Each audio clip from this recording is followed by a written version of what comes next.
Իդեպ այս հանգամանքը ուզում եմ հատուկ նշել եւ կներեք անպայման հարցերը լսենք։ Առաջին Ացյանի դատավոր պարոն Դադոյանը եւ վերաքննիչ Ացյանի դատավոր Տիկին Մելիքսեցյանը այն ինչ քիչ առաջ նշվեց։ Սամվել Կարապետյանի տարիքը, վաստակը, անձը բնութագրող տվյալները, անձը բնութագրող տվյալների տեսանկյունից 2025 թվականի ընթացքում հոր կորուստը։ Այդ ամենը ես կրկին եմ ուզում նշել։ Կոնկրետ մարդիկ են, չէ՞, կոնկրետ դատավորներ, կոնկրետ քննիչներ ու կոնկրետ դատախազներ, որ պատկերացնեք գործով դատախազը բողոք է ներկայացրել 2 ամիս կալանքը երկարաձգելու պայմաններում, որովհետև չի բավարարվել նրանով, որ միայն խոչընդոտելու ռիսկն է արձանագրվել։ Դատախազը ուզում էր, որ անպայման թաքնվելու ռիսկ է լինի, նոր անցանք կատարելու ռիսկ է լինի։ Դուք պատկերացնում եք Հայաստանի Հանրապետության հանցավորության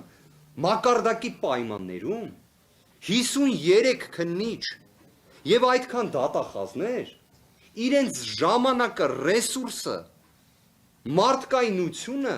ուղղում են դրան,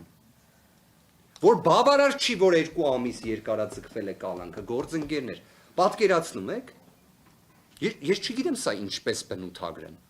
իրենք ժամանակ ունեին դրա դեմ էլ վերաքննիչ բողոք ներկայացնեն, ոչ թե օրինակ դատախազը ինքը իր ձեռքով վերացնի կալանքը,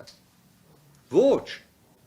այսինքն այո, իմացեք, քննիչները, դատախազները, կոնկրետ դատավորներ, ցանկացել են եւ ցանկանում են, որ Սամվել Կարապետյան այո իր 60-ամյակը պետք է դիմավորեր քրեակատարողական հիմնարկում եւ մեկը թող ինձ օրինակ իրավապահներից ասի, որ այդ ամենը կապ չունի 2025 թվականի հունիսի 17-ի Նիկոլ Փաշինյանի կողմից կատարած հայտարարության հետ։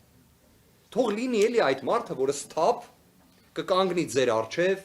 մեր առջև եւ կասի իհարկե սա կապ չունի։ Եվ նաեւ նոր տարին էլ պետք է լինի քրեակատարողական հիմնարկում։ Լսում ենք ձեզ։